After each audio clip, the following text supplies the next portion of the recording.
हमारे साथ योगेंद्र यादव जी जुड़ चुके हैं। योगेंद्र जी, न्यूज नेशन के मंच पे आने के लिए आपका बहुत अभिनंदन। शुरुआती तौर पे जो रुझान आ रहे हैं उन रुझानों में एनडीए को बहुमत मिलता दिखाई दे रहा है। धन्यवाद।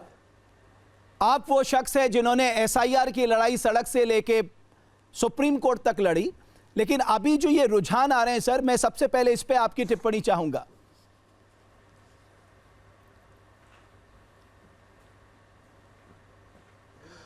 देखिए, मैं निराश हूं लेकिन हैरान बिल्कुल नहीं हूं। निराश इसलिए हूं कि भारत जोड़ो अभियान की तरफ से, जन आंदोलनों की तरफ से हमने विपक्ष का समर्थन किया था, मैंने खुद कैंपेन भी किया था, तो जाहिर है निराशा तो होती है ऐसे में। हैरान इसलिए नहीं हूं कि शुरुआत से ही कुछ चुनाव ऐसे होते हैं जो आखिरी 5-10 दिन में तय होते हैं, लेकिन कुछ चुनाव ऐसे होते हैं जो शुरुआत से ही आप देख सकते हैं कि वो किस तरफ झुके हुए हैं। 3 बड़ी वजह हैं जिससे ये चुनाव शुरुआत से ही एनडीए के पक्ष में झुका हुआ था। कम से कम मुझे घूमते हुए, हालांकि मैं प्रचार कर रहा था महागठबंधन के लिए, लेकिन जो हवा थी, फिजा थी जो दिख रहा था, उससे मुझे नहीं लग रहा था कि एनडीए ये चुनाव हारने की स्थिति में है। 3 बड़ी वजह ये है। देखिए, अब आखिरी दिनों की खींचतान को हम भूल जाएं। पहली बात, बतौर एक राजनीतिक गठबंधन एनडीए महागठबंधन की तुलना में बड़ा है। हम याद रखते हैं कि 2020 में दोनों के वोट लगभग बराबर थे, लेकिन हम भूल जाते हैं कि चिराग पासवान उस वक्त बाहर थे। उसके बाद से जो कुछ बदलाव हुए हैं, सबको अगर आप शामिल मान लें, चाहे वो कुशवाहा का हो, चाहे वीआईपी पार्टी का पलटना हो, कुल मिलाकर एनडीए जो है वो 2020 के लिहाज से भी कम से कम 5% बड़ा था महागठबंधन की तुलना में। लोकसभा चुनाव में भी 8% से आगे था। सामाजिक गठबंधन के तौर पे भी एनडीए एक बड़ा गठबंधन है। महागठबंधन कुल मिला के कोई बिहार की 40% आबादी है, उसमें से अपना वोट खींचता है, जिसमें से 32% मुसलमान और यादव हैं, और उसके अलावा रविदासी हैं, अब मल्लाह जुड़ गए, सब मिला के 40% के करीब हैं। जबकि एनडीए बिहार के 50% से थोड़ा सा अधिक वोटर में से अपने वोट खींचता है, तो सामाजिक गठबंधन के तौर पे बड़ा है। और तीसरी बात, जो पूरा तंत्र है, तंत्र का मतलब सत्ता का उपयोग, तंत्र का मतलब पैसा, तंत्र का मतलब दुर्भाग्यवश चुनाव आयोग भी, ये सब इतना झुका हुआ है एक तरफा कि इन तीनों को देखते हुए मुझे शुरू से लग रहा था कि ये वाला चुनाव है ये एनडीए के पक्ष में झुका हुआ है, और इसलिए हैरानी नहीं है मुझे। योगेंद्र सर, अनुराग दीक्षित बोल रहा हूं। हमारे साथ स्टूडियो में मनोज गैरोला जी हैं, editor in chief news nation. Manoj sir, आप कुछ पूछना चाह रहे हैं? हाँ जी, देखिए, एक मेरा सवाल है कि इस इलेक्शन में अगर हम देखें तो बिहार की जो हालत है वो बहुत मतलब अगर हम आर्थिक स्थिति देखें तो हमारे देश में जो सबसे पिछड़ा जो राज्य है वो बिहार है। बिहार की जो पर कैपिटा इनकम है हमारे देश की पर कैपिटा इनकम से 1/3 है। और अगर हम इसे इकोनॉमिकली कंपेयर करें तो अफ्रीका के भी जो सबसे गरीब देश हैं, सोमालिया जैसे, तो पर कैपिटा इनकम उनके मुकाबले की है। लेकिन ऐसे में भी जब इलेक्शन आता है तो हम देखते हैं कि नौकरी कोई एज सच कोई लंबा चौड़ा मुद्दा नहीं है, इंडस्ट्रीज़ वहाँ आनी चाहिए, वो कोई लंबा चौड़ा मुद्दा नहीं है, और उसके कारण कोई चेंज हो या वो कोई इलेक्शन का मुद्दा बने, तो ऐसी बात वहाँ नहीं है। बल्कि लोगों को फ्री बीस मिल गई, 10,000 रुपये मिल गए, या फिर जो कास्ट कॉम्बिनेशन या जो बाकी जो चीज़ें हैं उसी में लोग संतुष्ट हैं। और ऐसा लगता है कि बिहार में लोगों के जो एस्पिरेशंस, जैसे हमारे देश के ही बाकी जो राज्य हैं वहाँ भी लोगों के एस्पिरेशंस होते हैं, जो कि वो देखते हैं कि जिस समय इलेक्शन आएगा तो वो अपनी मांगे रखेंगे और डेवलपमेंट की शायद कुछ बात करेंगे। तो ऐसा क्यों है बिहार में कि लोगों में, वोटर में वो एस्पिरेशन ही नहीं है, और ये जो मुद्दा है नौकरी का, विकास का, इंडस्ट्रीज का, ये मुद्दा था ही नहीं कभी इस बारे इलेक्शन में? बहुत गंभीर और गहरा सवाल पूछा है मनोज जी आपने, धन्यवाद। क्योंकि बिहार की जो गरीबी है वो केवल आंकड़ों की गरीबी नहीं है। बिहार में चाहिए आप, मतलब आँख से दिखती है। अभी भी बच्चे आपको स्कूल से आते हुए दिखते हैं जिनके पाँव में चप्पल नहीं है। अभी भी इतने बच्चे हैं जिन पे आपको देख के कह सकते हैं भूखे हैं। इतने लोग जिनके पास सर्दी के मौसम में कोई गर्म कपड़ा नहीं होता। तो बिहार की गरीबी तो बिल्कुल आंख से दिखती है, छुपी हुई चीज़ नहीं है। और जाहिर है ऐसे प्रदेश में लोकतांत्रिक राजनीति से पहले आपकी उम्मीद ये होनी चाहिए कि लोकतांत्रिक राजनीति जनता की गरीबी के सवाल को, नौकरी के सवाल को, पलायन के सवाल को, शिक्षा के सवाल को, स्वास्थ्य के सवाल को, इन सवालों को आगे लेके आएगी। ऐसा नहीं हो रहा, आप बिल्कुल ठीक कह रहे हैं। मैं समझता हूँ दो वजह हैं। पहला तो ये कि ये सब मुद्दे अपने आप में मुद्दे नहीं बनते जब तक कोई इन्हें बनाए नहीं। और बनाने का मतलब सिर्फ ये नहीं कि आपने चुनावी भाषण में बोल दिया। बनाने का मतलब आप लोगों के सामने एक क्रेडिबल विकल्प लेके आए जिससे देख के लोगों को लगे हाँ भाई ये दूसरे वाले से तो अच्छा करेगा। दुर्भाग्यवश बिहार का ऑपोजिशन, जिसमें महागठबंधन शामिल है, जैसे मैंने कहा भाई मैंने तो उनके लिए प्रचार भी किया था जी, लेकिन अभी भी एक सामान्य व्यक्ति के मन में वो इम्प्रेशन नहीं जाता है कि वो गवर्नेंस में ऐसा कोई बुनियादी बदलाव करके आएंगे। और ये जो छवि है जंगल राज वाली, जो मीडिया ने उछाली भी है बहुत ज़्यादा, लेकिन वो छवि अभी तक धुली नहीं है। और ये केवल फॉरवर्ड कास्ट का मामला नहीं है, बाकी कास्ट के अंदर भी कहीं ना कहीं एक छवि है। दूसरा, जो बिहार का जातीय इक्वेशन है वो इतना जड़ हो गया है, इतना फ्रोज़न हो गया है कि उससे आगे बिहार की राजनीति बढ़ नहीं पा रही है।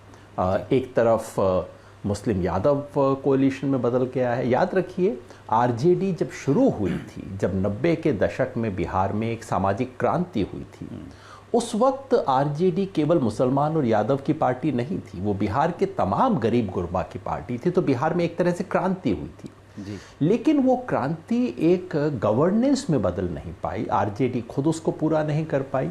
और बाद में नीतीश कुमार ने उसमें कुछ सुधार जरूर किया, इसमें कोई संदेह नहीं है, लेकिन कुछ समय बाद वो भी ढीले पड़ गए, जो कि लोकतंत्र में हर कोई व्यक्ति पड़वा जाता है। जिसका नतीजा ये हुआ है कि अब इतना लो इक्विलिब्रियम, जिसको इकोनॉमिस्ट लोग कहते हैं, डिमांड सप्लाई का लो इक्विलिब्रियम है। लोगों को सरकार से बहुत अपेक्षा नहीं है। आप ज़मीन पे लोगों से पूछिए सरकार ये स्वास्थ्य का क्या, शिक्षा का क्या, लोग हैरान होते हैं। लोगों को उम्मीद नहीं है कि सरकार ये काम कर सकती है। और ये सबसे दुर्भाग्य की बात है। और बिहार की राजनीति जिसमें शासक और विपक्ष दोनों जिम्मेवार, योगेन जी, इसके लिए इसकी जिम्मेवारी उन्हें लेनी पड़ेगी। योगेन जी, क्योंकि ये जब चुनाव की घोषणा हो रही थी, आप सुप्रीम कोर्ट में लड़ाई लड़ रहे थे, राहुल गांधी ने बिहार में वोटर अधिकार यात्रा निकाली, तो आप अपने एनालिसिस से बताइए इसका मतलब लोगों को कन्विंस नहीं कर पाए, जो आप लोग कह रहे थे साहब कि ये वोट डिलीशन का पूरा गेम चलाया जा रहा है या वोट चोरी का पूरा मामला है, तो लोगों को इस मुद्दे से बहुत ज़्यादा आकर्षण दिखा नहीं। अगर दिखा होता तो वो वोट पे दिखाई देता हमें।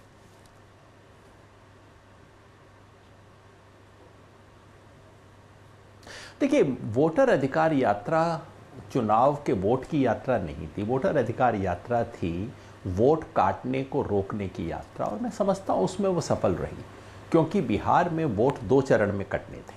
पहले चरण में 65 लाख वोट कट गए और दूसरे चरण में कम से कम 1-1.5 करोड़ और वोट काटने की तैयारी थी। तो वोटर अधिकार यात्रा से इतना तो हुआ, चुनाव आयोग पे दबाव पड़ा, पार्टियों पे दबाव पड़ा, मैं समझता हूँ सुप्रीम कोर्ट को भी संज्ञान लेना पड़ा कि उसके बाद और वोट काटने की प्रक्रिया को एकदम रोक दिया गया और 65 लाख को घटा के अंततः 44 लाख पे किया गया। तो ये तो हुआ, लेकिन वोट की चोरी चुनावी मुद्दा नहीं बनी। इसमें कोई गलत बात नहीं है, सही ऐसा हुआ। वो इसलिए क्योंकि जो दूसरे चरण की वोट जो होनी थी, वोट की कटौती, वो हो नहीं पाई। वो बीजेपी डर गई, चुनाव आयोग डर गया, सरकार डर गई कि भाई ये तो बहुत गड़बड़ हो जाएगी। और चूंकि वो नहीं हुई, इसलिए ये सामान्य जन का मुद्दा नहीं बना। योगेंद्र सर, एक सवाल और, वो ये कि अब आने वाले वक्त में जो विपक्ष में महागठबंधन की राजनीति है, जो अलायंस की पॉलिटिक्स है, उसका फ्यूचर आपको क्या नजर आता है? महाराष्ट्र, यूपी के बाद बिहार में वो फेल नजर आ रहा है बीजेपी और एनडीए से लड़ने के लिए, और इसका वाइडर इंपैक्ट नेशनल पॉलिटिक्स में और स्टेट्स में जहां इलेक्शन हो रहा है, वेस्ट बंगाल और असम खासकर, वहां कैसा दिखता है आपको अगले साल?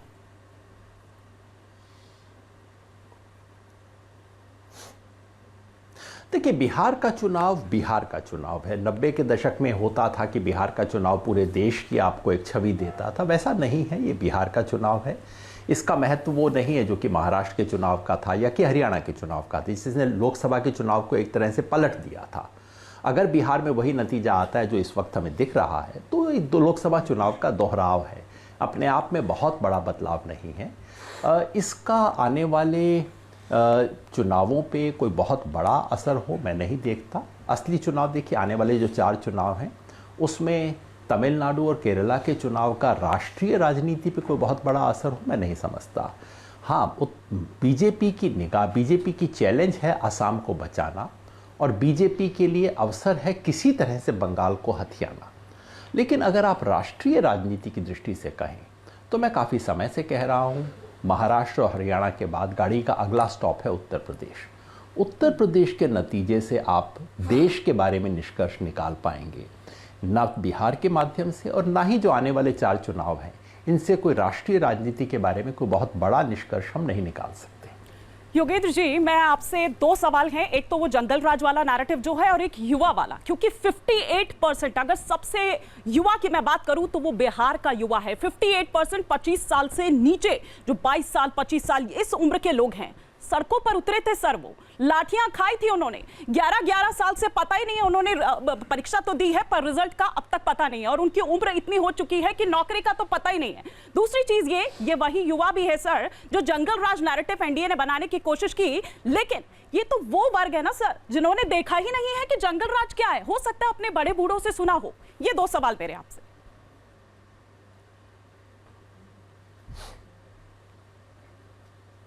बहुत गंभीर बात आपने उठाई है। ये जो नौकरी का सवाल है, बिहार के पलायन, बिहार में जो रोजगार के अवसरों की कमी का सवाल है, ये मुद्दा है, ये मुद्दा उठा। इसे जनसुराज ने भी उठाया।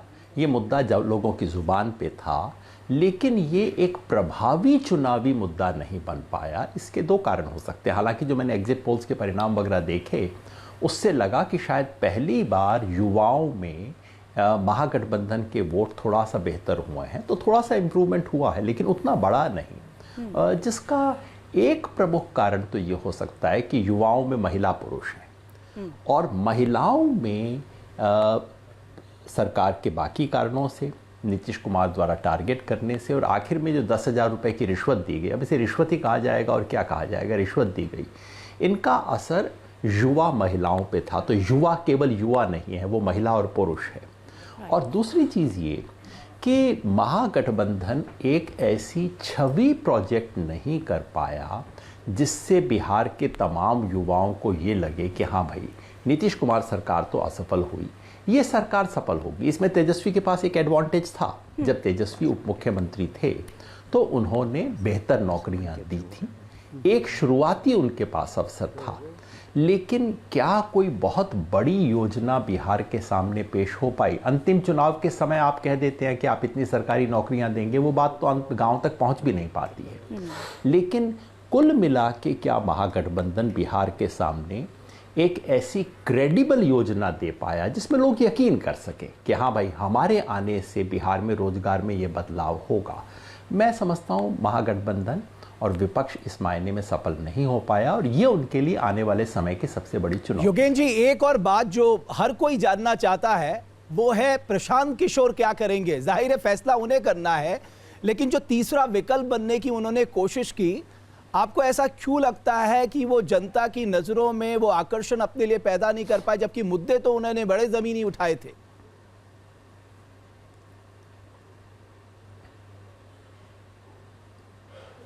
अभी तक हम इतना तो जान रहे हैं कि उन्हें सीटें ज़्यादा नहीं आ रही, शायद 1-2 आएंगी, इससे अधिक नहीं। उनके वोट कितने हैं इसकी जानकारी मेरे पास अभी नहीं है। मेरा अनुमान है कि वो कहीं 4-5% के करीब आएगा। 4-5% छोटा वोट नहीं होता। देखिए, प्रशांत किशोर का जो प्रयोग है 2 चीज़ें साबित करता है। एक तो लोकतांत्रिक राजनीति की संभावना, मतलब कि अगर एक व्यक्ति शिद्दत से, मेहनत से 2-3 साल काम करे तो वो मुद्दा बना सकता है, और मीडिया अगर उसको जगह दे, जो कि मीडिया ने प्रशांत किशोर को दी, तो वो एक मुद्दा बना सकता है। मैं जब बिहार में घूमा, हर गांव में उसकी चर्चा थी, और जिन लोगों ने वोट भी नहीं दिया वो लोग उनकी बात से सहमत थे। तो ये लोकतांत्रिक राजनीति की संभावना बताता है। 4-5% छोटा वोट नहीं होता है। आज हर कोई बहुत आसानी से खारिज कर देगा, लेकिन मैं नहीं खारिज करूंगा। मैं समझता हूँ 4-5% अगर वोट आता है तो बहुत बड़ा वोट है। लेकिन दूसरी तरफ इसकी सीमा बताता है, और सीमा ये है कि आप पेड एम्प्लॉय के थ्रू किसी जन आंदोलन को खड़ा नहीं कर सकते। अंततः प्रशांत किशोर ने जो अभियान किया वो प्रशांत किशोर का अभियान था, और उसमें जितने भी सैकड़ों लोग शुरू में लगे हुए थे उनमें से अधिकांश लोग पेड एम्प्लॉय थे जिनको तनख्वाह मिलती थी। इस देश में जन आंदोलन और जन संगठन सैलरीड एम्प्लॉयड के जरिए खड़ा नहीं किया जा सकता। ये भी एक लोकतांत्रिक राजनीति के लिए मैं तो कहूँगा एक शुभ लक्षण ही है, कोई बुरा लक्षण नहीं है। एनके सिंह साहब, आप कुछ बात करें। योगेन जी नमस्ते, मैं एनके सिंह बोल रहा हूँ।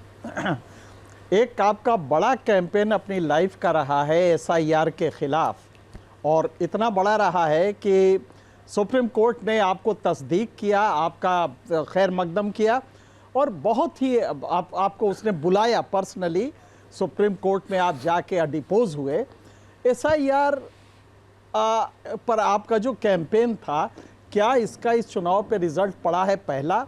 और कहीं लगता नहीं है कि there is a very palpable silent revolution जो कि महिलाएं कर रही हैं, और बहुत ही साइलेंट है।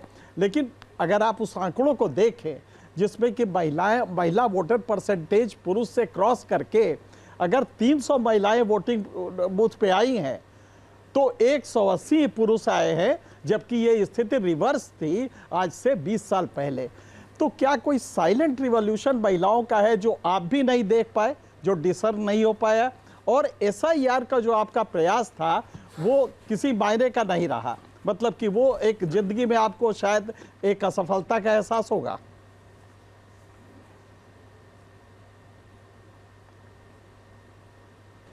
नहीं सिंह साहब, शुक्रिया दोनों सवालों के लिए। एसआईआर का कैंपेन किसी पार्टी को जिताने या किसी को हराने के लिए नहीं था। एसआईआर का कैंपेन का एक ही उद्देश्य था कि इस देश का यूनिवर्सल एडल्ट फ्रेंचाइज, सार्वभौम वयस्क मताधिकार सार्वभौम बना रहे, यूनिवर्सल बना रहे। और उसमें जैसा कि आप जानते हैं, पहले दिन चीफ इलेक्शन कमिश्नर ने अपोजिशन पार्टीज़ को घुसते ही कह दिया था, अरे भाई बिहार में 20% वोट तो फेक है, हम तो काटेंगे। तो जो 20% काटने की योजना थी, और 20% का मतलब कोई बिहार के 2.25 करोड़ वोटर, वो अंततः केवल 44 लाख पे रह गई। और उस 44 लाख में क्योंकि शुरू के डिलीशंस जो थे उसमें डेड वगैरह काफ़ी थे, तो मैं समझता हूँ उसमें जेन्युइन डिलीशन शायद जो नहीं होने चाहिए थे वैसे डिलीशन शायद 10-12 लाख ही होंगे।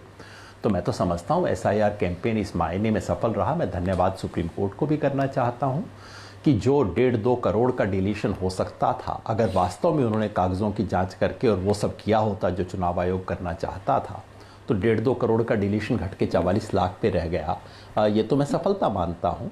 मैं नहीं समझता ये कैंपेन किसी एक पार्टी का पक्ष करने और उसे जिताने के लिए था। सर, और बिहार वो स्टेट जो राज जी सर, ये 3/4 की तरफ जा रहा है। ये जो टैली इस समय की 161, हाँ 161 है, ये तो आधी होती है। बिल्कुल। तो क्या हम लोग इसको डिसर्न करने में, एहसास करने में फेल रहे? और खास करके योगेन सर तो कह रहे हैं कि मुझे तो लग रहा था कि इस तरीके की स्थितियां रहेंगी, लेकिन योगेन सर वो सूबा जो आर्थिक और सामाजिक सारे इंडिकेटर्स में देश के तमाम बड़े राज्यों में सबसे पीछे है, बहुत बदतर हालत है, वहां भी एक गठबंधन लगातार 20 साल से जो सत्ता में था वो एक बार फिर रिपीट होता नजर आ रहा है इस आंधी के साथ। इसके पीछे की बड़ी वजह आपको क्या नजर आती है?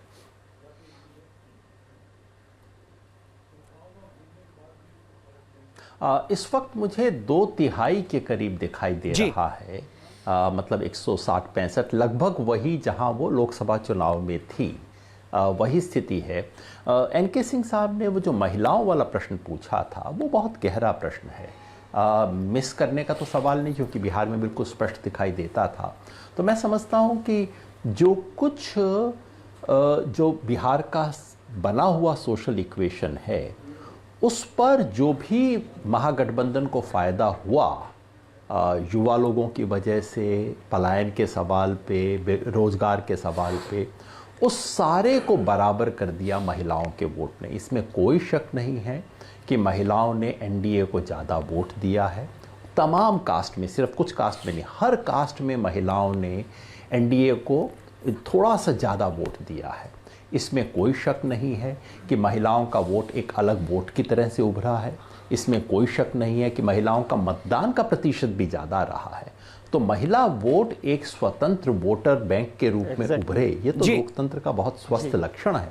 उम्मीद करनी चाहिए कि इससे सिर्फ 10,000 की रिश्वत नहीं, आगे से कुछ ऐसे कार्यक्रम भी निकलेंगे जो महिलाओं के लिए कुछ बेहतरी ला सके। योगेंद्र सर, हमारे साथ यहाँ स्टूडियो में एक और खास मेहमान है, प्रोफेसर हैं सतीश झा। वो कुछ सवाल आपसे करना चाह रहे हैं। सतीश जी, काफी देर से आप कह रहे थे।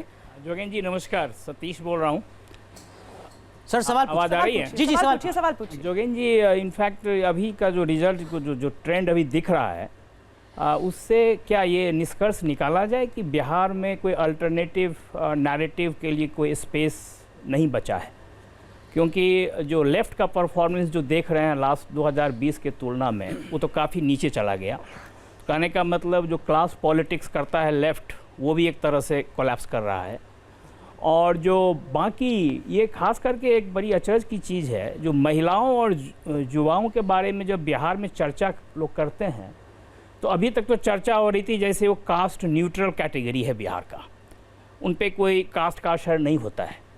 और जन स्वराज और प्रशांत किशोर शायद उसी अंदाज़ा से कर रहे थे अपनी राजनीति। लेकिन ये यदि रिज़ल्ट सही में यही होल्ड करता है, तब तो हमको लगता है वहाँ की महिलाएं और जो युवा वर्ग है वो भी कास्ट के आधार पे ही मत देता है। उनका कोई इंडिपेंडेंट ऑटोनमस वोटिंग बिहेवियर नहीं है। छोटा सवाल। तो ये हमको लगता है जो ये 2-3 चीज़ें बिहार का ये रिजल्ट अपने आप में एक आत्ममंथन के लिए लोगों के सामने है। और खास करके जो नेशनल पार्टीज है कांग्रेस, सर काफी लंबा सवाल हो रहा है, काफी लंबा सवाल हो रहा है। मुझे लगता है कि आपकी बात समझ गए होंगे योगेंद्र सर। जवाब एक और जुड़ी बात कहता हूं, जरा ब्रांड नीतीश के बारे में भी योगेंद्र जी मैं आपकी टिप्पणी मैं छोटे में ही चाहूंगा। उत्तर दे पाऊंगा। जी जी सर। मैं छोटे में ही जवाब दे पाऊंगा। पहला तो ये कि ये बात सही है कि आत्ममंथन विपक्ष के लिए आत्ममंथन की जगह है। मैं खुद CPI ML जिसने ज़मीन पे काफ़ी काम किया है, उसके प्रदर्शन से मैं निराश ही नहीं, मैं हैरान भी हूँ, क्योंकि मैंने सोचा था कि उनका प्रदर्शन अपेक्षाकृत बेहतर रहेगा। तो वो वाकई थोड़ा सोचने की बात है। मैं अभी ये निष्कर्ष नहीं निकालता कि युवा और महिला भी केवल जाति के आधार पे हैं। इसमें कोई शक नहीं है कि मूलतः बिहार का वोट अभी जाति के खांचों में ही बटा हुआ है।